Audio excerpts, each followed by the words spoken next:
Hi, welcome to the HardReset.Info channel.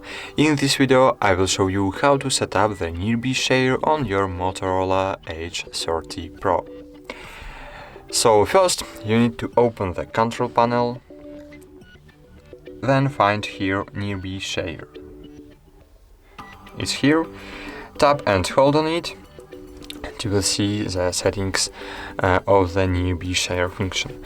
Then tap on Add or Verify button, scroll down and choose Yes, I'm in. Cool, now you can enable Nearby Share, then change device name. You can make your device visible for contacts or for everyone. In my case, it is a good decision, and I'll choose visible for everyone and keep everyone mode on all the time. Then you can change your data usage mode, for example Wi-Fi only or without internet. It will be use only Bluetooth. I want to use Wi-Fi only and choose update.